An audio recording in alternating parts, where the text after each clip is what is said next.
In our last class, we have done with the concept of memorandum of association. कितने लोगों ने लिख के भेजा है? अपना हाथ खड़े करें। पूरे 6 के 6, 7 के 7 clauses, 6/7 OPC, then 7 6, then normal company, चाहे अब प्राइवेट कंपनी है चाहे पब्लिक कंपनी। बताइए कितने लोगों ने लिख के भेजा है भाई एमओए के क्लॉजेस? 10 जैन। इस भरोसे है क्या कि सितंबर नहीं तो जनवरी अटेम्प्ट तो पड़ा ही है। अरे एक अनम्यूट करके बोल। नहीं सर, ऐसा मैं नहीं सोच रहा था सर। तेरे हरकतों से तो ऐसे ही लग रहा है तू सोच नहीं रहा हो तो क्या। हाँ, क्यों नहीं आया काम? संडे की छुट्टी भी थी, जिसमें मैं तो रेयरली कभी छुट्टी देता हूँ। तेरे पापा मेरे से पूछेंगे, महावीर साहब पूछेंगे मेरे से कि मेरा बेटा कैसा कर रहा है, तो मैं क्या बोलूं फिर उनको? सर अच्छा तो कर रहा है, पर वो और अच्छा कर सकता है। हम्म। कोई बात नहीं, आज की तारीख में करके भेज देना। ठीक ठीक है, आज रात से पहले। ये बाकी लोग से भी पूछूं या आज रात से पहले आ जाएगा? इजी है, 6 क्लॉजेज या 7 क्लॉजेज हैं। It's very very very very very very simple. ठीक है, कर लेना बेटा, एग्जाम का क्वेश्चन है। चलिए नेक्स्ट। अब यार है ना, मेमोरेंडम ऑफ एसोसिएशन का जो ऑब्जेक्ट क्लॉज होता है, वो वन ऑफ द मोस्ट, सारे क्लॉजेस इंपॉर्टेंट हैं बट ऑब्जेक्ट क्लॉज इसलिए भी इंपॉर्टेंट है कि सर ये कंपनी का स्कोप ऑफ वर्क क्या है, किस दायरे में काम कर सकती है, वो कौन बताएगा कि सर कंपनी का मेमोरेंडम ऑफ एसोसिएशन का ऑब्जेक्ट क्लॉज, कंपनी क्या ऑब्जेक्टिव से बनी है, क्या क्या काम कर सकती है, वो बताता है। कंपनी इस दायरे, जो भी ऑब्जेक्ट क्लॉज में लिखा हुआ है, सीमेंट ट्रेडिंग हुआ, टॉय ट्रेडिंग हुआ, सीमेंट मैन्युफैक्चरिंग हुआ, जो भी लिखा हुआ है उसको वर्ड टू वर्ड फॉलो करना होता है। ठीक है, उसके बाहर नहीं जा सकती। ओके। तो सर कंपनी जो है, अपनी काम करने की पावर्स कहां से मिलती हैं उसको? Memorandum of association. सर यदि कंपनी उस दायरे के अंदर अंदर रह के काम करती है तो उसे अपन बोलते हैं इंट्रा वायर्स। और यदि उसके बाहर जाके काम करती है, पावर्स की जो दायरा है उसके बाहर जाके काम करती है, तो ultra vires. Beyond the powers, ultra means beyond, wires means powers, intra means with in the powers. ठीक है, बात समझ में आ गई? Yes sir. तो सर अब अल्ट्रा वायर्स एक्ट कैसा होगा? यदि किसी कंपनी में के ऑब्जेक्ट क्लॉज में लिखा हुआ है सीमेंट ट्रेडिंग, लेकिन उसने मिस्टर एक्स के साथ में वेजिटेबल ट्रेडिंग का कॉन्ट्रैक्ट बना लिया कि मैं आपको सब्जियां सप्लाई करूंगी, आप मेरे को इतने रुपए दे देना। तो सर क्या ये उसके ऑब्जेक्ट क्लॉज के दायरे के बाहर है? Yes sir. तो हम इस एक्ट को कैसा एक्ट बोलेंगे कि सर अल्ट्रा वायर्स एक्ट है। ये कॉन्ट्रैक्ट जो इन, या एग्रीमेंट जो इन दोनों के बीच में बन रहा है, ये कैसा एग्रीमेंट बन रहा है कि सर ये वॉइड एग्रीमेंट है, शुरुआत से गलत एग्रीमेंट है। वॉइड का मतलब होता है उसमें कुछ गलती रह गई है, तो वो कोर्ट में जाके एनफोर्सिएबल नहीं है। भाई मान लो एक नॉर्मल कॉन्ट्रैक्ट देखें अपन, कि एक तो हमारा दर्श जैन है, एक तो हमारा दर्श जैन है, और दूसरा हमारा, हमारी मान लो श्रेया कर्नावट है। तो दर्श जैन ने तो अपना घर देने का वादा किया, और श्रेया कर्नावट ने उसे बदले में 1 करोड़ रुपए देने का वादा किया। ओके सर, यहां पर यदि दर्श, श्रेया कर्नावट ने 1 करोड़ रुपया दे दिया, लेकिन दर्श जैन की नीयत खराब हो गई, वो उसको घर दे ही नहीं रहा है, तो ये तो बिल्कुल एक वैलिड कॉन्ट्रैक्ट हुआ या नहीं हुआ? ये बिल्कुल सही कॉन्ट्रैक्ट हुआ या नहीं हुआ? यस सर, ये बिल्कुल सही कॉन्ट्रैक्ट है, इसमें कोई कुछ खराबी वाली बात नहीं है। ठीक है। तो सर ये एक नॉर्मल कॉन्ट्रैक्ट में यदि कोई पार्टी अपना काम पूरा नहीं कर रही है, तो दूसरी पार्टी इस कॉन्ट्रैक्ट को ले जाके कोर्ट में एनफोर्स करा सकती है या नहीं करा सकती है कि देखो मैंने, हमारे बीच में कॉन्ट्रैक्ट बना था, ये अपने टर्म से पीछे हट रहा है, मैंने इसको पैसे दे दिए, ये घर फिर भी हमको नहीं दे रहा है, तो कृपया या तो मुझे घर दिलाओ या फिर मुझे मेरे पैसे वापस दिलाओ। दोनों में से जो भी श्रेया कर्नावट को चाहिए वो करेगी। ठीक है। तो सर कोर्ट में एनफोर्स इसलिए कराया जा सकता है ये कॉन्ट्रैक्ट, क्योंकि ये वैलिड कॉन्ट्रैक्ट है, हर तरीके से सही कॉन्ट्रैक्ट है। ये यदि दर्श जैन और श्रेया कर्नावट के बीच में चरस गांजा सप्लाई करने का, खरीदने का कॉन्ट्रैक्ट बनता होता है कि ये डीलर है चरस गांजे में, इसने 1-2 किलो अफीम देने का वादा किया और बदले में इसने 2 लाख रुपए देने का वादा किया। अब ये 2 लाख रुपए इसने दे दिए, लेकिन ये चरस गांजा सप्लाई ही नहीं कर रहा है, तो क्या ये एग्रीमेंट कोर्ट में एनफोर्सेबल है? नहीं सर, क्योंकि ये गलत चीज के लिए एग्रीमेंट है ना, इलीगल काम के लिए एग्रीमेंट है। तो क्या ये कभी कोर्ट में एनफोर्स कराया जा सकता है? क्या सुया करनावट ऐसे बोल सकती है, देखो हमारे बीच में चरस गांजा डीलिंग हुई थी, कॉन्ट्रैक्ट एग्रीमेंट बना था, तो इस मैंने तो पैसे सप्लाई किए पर ये चरस गांजा दे ही नहीं रहा है। तो ये रिपोर्ट कहेगा ये दे रहा है या नहीं दे रहा है, वो तो अलग बात है। पहले तुम ससुराल का थोड़ा सा हवा खा लो, ससुराल मतलब जेल की थोड़ी सी हवा खा लो, ठीक है। तो सर जो गलत कॉन्ट्रैक्ट है, एग्रीमेंट्स है, क्या उन्हें कोर्ट में एनफोर्स कराया जा सकता है? नहीं। जो सही कॉन्ट्रैक्ट्स हैं, जैसे घर बेचने और खरीदने का, उन्हें कोर्ट में एनफोर्स कराया जा सकता है, बिल्कुल एनफोर्सेबल होते हैं। सर अब कोई कंपनी अपनी पावर्स के बाहर जाके एग्रीमेंट बना ले रही है, तो वो गलत बात हुई या नहीं हुई? Yes sir. तो क्या उस एग्रीमेंट को कोर्ट में कोई भी पार्टी, चाहे कंपनी चाहे मिस्टर एक्स, कोर्ट में एनफोर्स करा सकते हैं अगेंस्ट दी अदर पार्टी? नहीं सर, नहीं करा सकते। अब आ गया कंसेप्ट समझ में। कंसेप्ट क्या है? कंसेप्ट ये है कि सर अल्ट्रा वायर्स एग्रीमेंट को, जो बियॉन्ड दी पावर्स एग्रीमेंट है, उन्हें कभी भी कोर्ट में एनफोर्स नहीं कराया जा सकता, क्योंकि वो कैसे एग्रीमेंट है कि सर वो वॉइड एग्रीमेंट है, शुरुआत से गलत एग्रीमेंट है। क्या ये बात समझ में आई? वॉइड वर्ड का मतलब वो एनफोर्सेबल नहीं है। इतना भेजे में बात घुस गया। Ultra vires agreements are void agreement, शुरुआत से गलत एग्रीमेंट्स है, कोर्ट में एनफोर्सेबल नहीं है। यस सर, घुस गई। ठीक है। कोर्ट को, सॉरी, कंपनी को पावर्स कहां से मिलती है? कि सर कंपनीज के एमओए के ऑब्जेक्ट क्लॉज से मिलती है, कि वो कंपनी क्या क्या काम कर सकती है। यस। अब मैं समराइज्ड फॉर्म में आपको बता रहा हूँ डॉक्ट्रिन ऑफ अल्ट्रा वायर्स की बातों को। पढ़ेंगे तब और डिटेल्स आ जाएंगी, लेकिन जो मेन मेन बातें हैं ना, वो मैं आपको समराइज्ड फॉर्म में बता रहा हूँ। ठीक है, पहली बात। तो पहली बात क्या सीखी? कि sir ultra vires contract are या agreements are void agreements. They are not enforceable by any party, चाहे कंपनी चाहे mister X, into the court of law. ठीक है। अल्ट्रा वायर्स का मतलब होता है बियॉन्ड, लिख लेना ये, बियॉन्ड दी पावर्स, नोट्स में आना चाहिए, याद रहना चाहिए ये।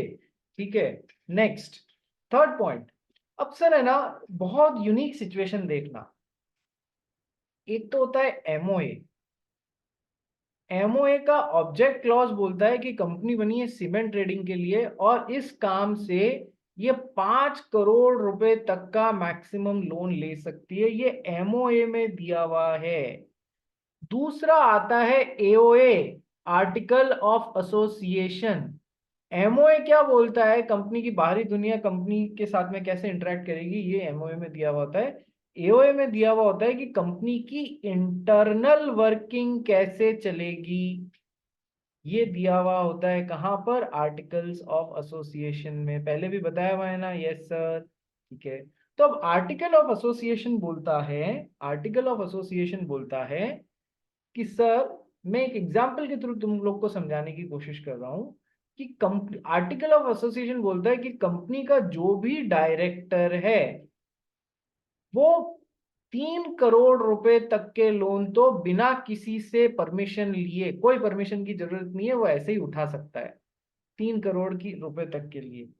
और 3 करोड़ से 5 करोड़ रुपए तक के लोन बोर्ड ऑफ डायरेक्टर्स की मीटिंग में पास कराकर, फिर वो लोन, यदि ज्यादा लोन की जरूरत है 3 से 5 करोड़ रुपए तक की, तो वो बोर्ड ऑफ डायरेक्टर्स की मीटिंग में रेजोल्यूशन पास करा के फिर ले सकता है। Okay sir. अब सर हमेशा एक बात ध्यान रखना, that article of association is younger brother of memorandum of association. ये यंगर ब्रदर लिखने का नहीं है, समझने का है। आर्टिकल ऑफ एसोसिएशन हमेशा किससे, मतलब अपर हैंड किसका रहेगा? सर मेमोरेंडम ऑफ एसोसिएशन का रहेगा।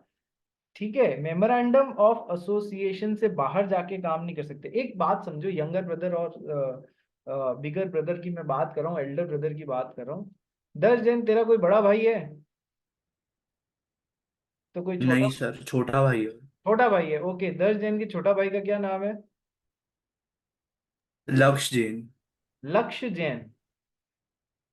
ओके, ठीक है।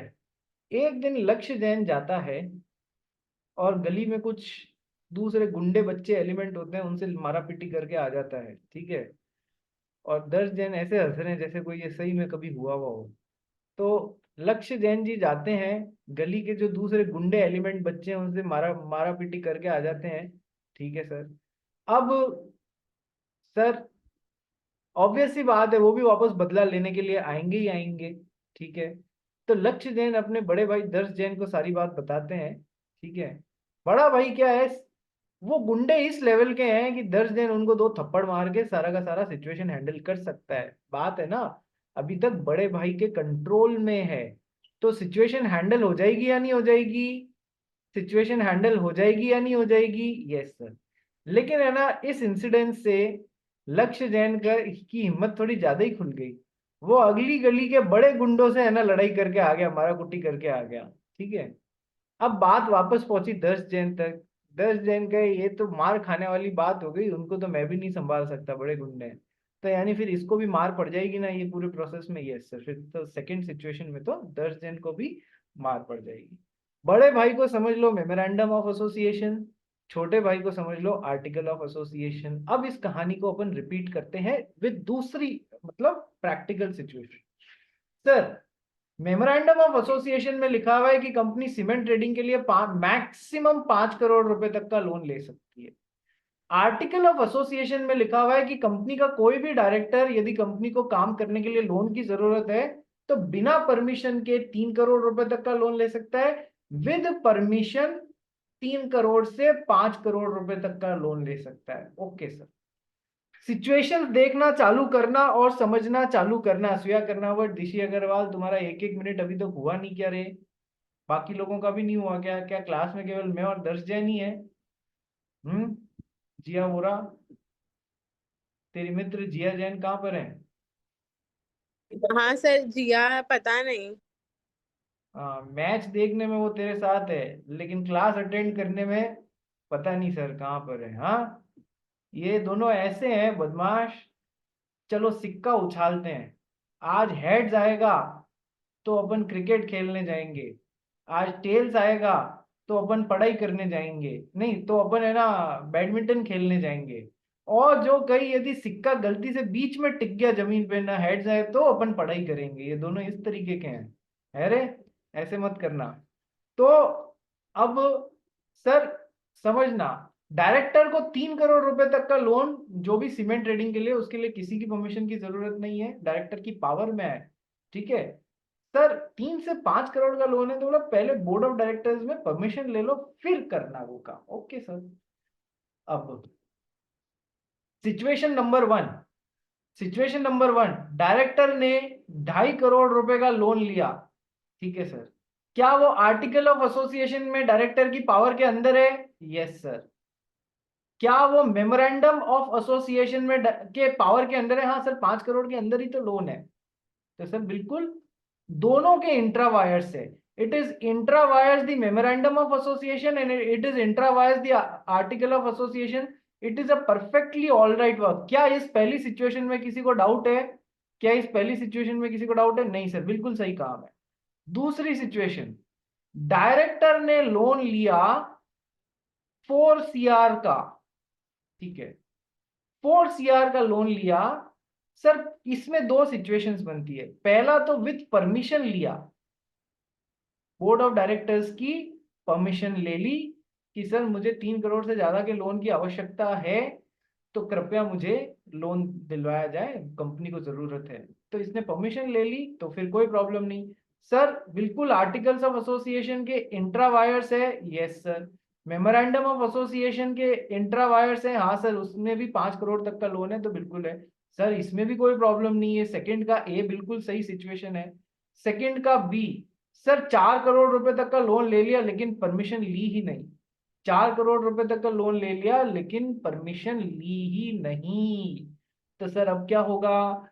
सर आर्टिकल ऑफ एसोसिएशन की के पावर्स के अंदर काम किया है क्या? नहीं सर, आर्टिकल ऑफ एसोसिएशन की पावर्स के बाहर जाके काम कर दिया। Ultra vires beyond the powers of the article of association. लेकिन सर मेमोरेंडम ऑफ एसोसिएशन की पावर के अंडर ही काम किया या नहीं किया है? हाँ सर, उसका इंट्रा वायर्स है।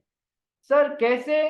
कि सर 4 करोड़ रुपए तक का लोन ही तो लिया है, वो 5 करोड़ रुपए की लिमिट के अंदर अंदर है ना, है ना, है ना, बोलो है या नहीं है? Yes sir. तो सर अब देखो, छोटे भाई ने ऐसा काम कर दिया है जो बड़े भाई द्वारा की पावर्स के अंदर ही है, तो क्या उसे रैटिफाई किया जा सकता है? सर बिल्कुल किया जा सकता है। रैटिफाई का मतलब हो जाने के बाद में सही कर देना। बड़े भाई की ताकत के अंदर है ना, बड़े भाई की ताकत के अंदर है ना, तो क्या वो इस काम को सुधार सकता है? हाँ सर सुधार सकता है। वो इसके पावर के अंदर अंदर है तो वो सही कर सकता है उसको। वो कहेगा ठीक है कोई बात नहीं, टेम्परेरी तूने मेरी पावर के अंदर काम किया ना, मैं उन गुंडों को जाके संभाल सकता हूँ, मैंने जो एग्जाम्पल बताया था ना, मेरी पावर्स के अंदर अंदर है तो मैं कर सकता हूँ। ठीक है सर। अब लेकिन सर छोटे भाई की हिम्मत तो और ज्यादा खुल गई। उसने क्या किया? इस बार उसने 6 करोड़ रुपीस तक का लोन ले लिया। इस बार उसने 6 करोड़ रुपए तक का लोन ले लिया। कि सर कैसे? कि सर ऐसे 6 करोड़ रुपए का तक का लोन ले लिया। आर्टिकल ऑफ एसोसिएशन की पावर्स के बाहर है ना, ultra vires the article of association. Yes sir. MOA की पावर्स के अंदर है या बाहर है? कि सर एमओए की पावर्स के भी बाहर काम कर दिया। तो सर अब बड़ा भाई इस काम को संभाल पाएगा क्या? बड़ा भाई इस काम को संभाल पाएगा? नहीं सर, बड़ा भाई इस काम को नहीं संभाल पाएगा। तो ये गलत काम कर दिया है, ये वॉइड एग्रीमेंट है, गलत काम कर दिया है। इसे बाद में जाके सही भी नहीं किया जा सकता, बड़े भाई की ताकत के बाहर भी है। ठीक है? क्या इतना समझ में आया जो मैं आपको समझाना चाह रहा हूं? Ultra vires, intra wires, company की पावर्स कहां से मिलती हैं? कि सर एमओए के ऑब्जेक्ट क्लॉज से मिलती हैं कि कंपनी क्या क्या काम कर सकती है। यद और ठीक है। अब ultra vires beyond the powers, intra vires within the powers. Nutshell में एक बात समझ लो कि सर मैंने जितने भी एग्जाम्पल लिए हैं, चाहे परमिशन वाला, चाहे 2.5 करोड़ वाला, 4 करोड़ वाला, 4 crore with permission, without permission 6 crore, सब जगह में एमओए को देखो। एमओए में इंट्रा वायर्स है तो कोई प्रॉब्लम नहीं है, एमओए में इंट्रा वायर्स है तो कोई प्रॉब्लम नहीं है। जहां एमओए में अल्ट्रा वायर्स आ गया, beyond the powers of the memorandum of association आ गया, वहां वो काम खोटा हो गया। मतलब अब उसे सही नहीं किया जा सकता। एमओए में इंट्रा वायर्स आ रहा है, भले ही एओए में अल्ट्रा वायर्स आ रहा है, वो काम बड़ा भाई सही कर देगा, बाद में सही हो जाएगा। लेकिन जहां पर एमओए में मेन बड़े भाई की पावर्स की ताकत के बाहर आपने जाके 5 करोड़ की बजाय 6 करोड़ रुपए तक का लोन ले लिया, तो क्या होगा? सर अब उसका कुछ नहीं हो सकता, वो पूरा खोटा एग्रीमेंट है, पूरी तरीके से बाहर।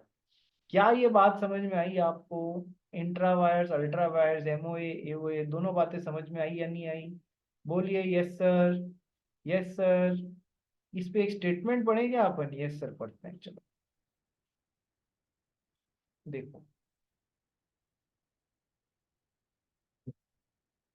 An act which is ultra vires the directors beyond the powers of the directors, यानी कि किस डायरेक्टर्स को पावर्स कहां से मिलती है? आर्टिकल ऑफ एसोसिएशन से। But intra vires the company, company की ताकत के अंदर है, कंपनी को काम करने की ताकत कहां से मिलती है? मेमोरेंडम ऑफ एसोसिएशन से। सर छोटे भाई की ताकत के बाहर है लेकिन बड़े भाई की ताकत के अंदर है। इस एक्ट को बाद में अभी गलत होते हुए भी आप बाद में रेटिफाई कर सकते हो। रेटिफिकेशन का मतलब होता है हो जाने के बाद में सही कर देना, हाँ ये मैनेजेबल है। Can be ratified by the members of the company through a resolution passed at general meeting, यानी कि ये संभाला जा सकता है। ये बात समझ में आई? क्या ये वाला पॉइंट समझ में आया? कि सर ऐसा काम जो डायरेक्टर की पावर के बाहर था लेकिन कंपनी की पावर के अंदर था, उसको हम बाद में भी सही कर सकते हैं, उधर कोई प्रॉब्लम नहीं होगी।